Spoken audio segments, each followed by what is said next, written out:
আপনার স্বামী তো এবার ইলেকশনে লড়ছে, আপনার শ্বশুর লড়ছে না, তো আপনিও তো ভোট দিয়ে আসলেন এইমাত্র, তো আপনার কি মনে হচ্ছে? আলহামদুলিল্লাহ, এখানে পরিবেশ তো খুবই সুন্দর। আমি আশা করি যে বাকিগুলো এরকমই হবে এবং মহান আল্লাহ রাব্বুল আলমীর কাছে প্রার্থনা করি এবং ওনার কাছে আমরা চাই একজন সৎযোগ্য প্রার্থী হিসেবে ওমর ফারুক সাহেব বিজয়ী হবেন, এটাই আমি আশা করি।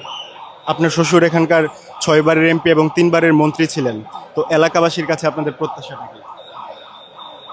এলাকাবাসীর কাছে প্রত্যাশা যে ওনার যে অবদান, উনি যে প্রচুর কষ্ট করেছেন 50 বছর ধরে, ওনার যে অবদান এলাকার উন্নয়ন এবং সব কিছু, শিক্ষা বলেন, সব কিছুর ক্ষেত্রে ওনারা এটা মনে রাখবেন এবং ওনার একজন যোগ্য উত্তরসূরি হিসেবে ওনার ছেলেকে বেছে নেবেন। ধন্যবাদ। আপনার প্রার্থীতা বাতিল হয়েছে নির্বাচন কমিশন।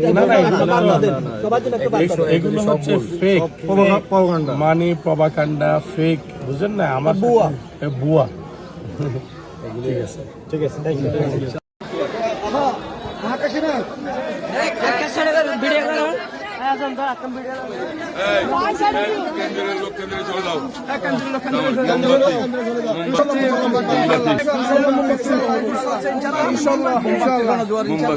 মোমবাতির মানুষ মানবিক প্রাপ্তি বেছে নিয়েছে।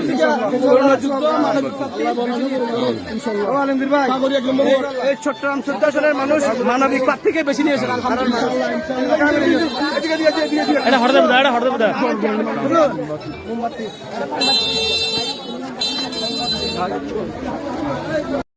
জালো রে ভাই জালো, মোমবাতির আলো, সবার সেরা মার্কায় এবার ভোটটা দিয়ে ফেলো।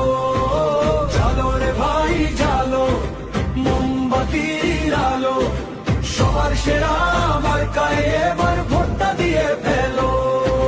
হকের পথে চলবো সবাই, ঈমান হবে শক্তি, দুর্নীতি আর অনাচার থেকে মিলবে এবার মুক্তি।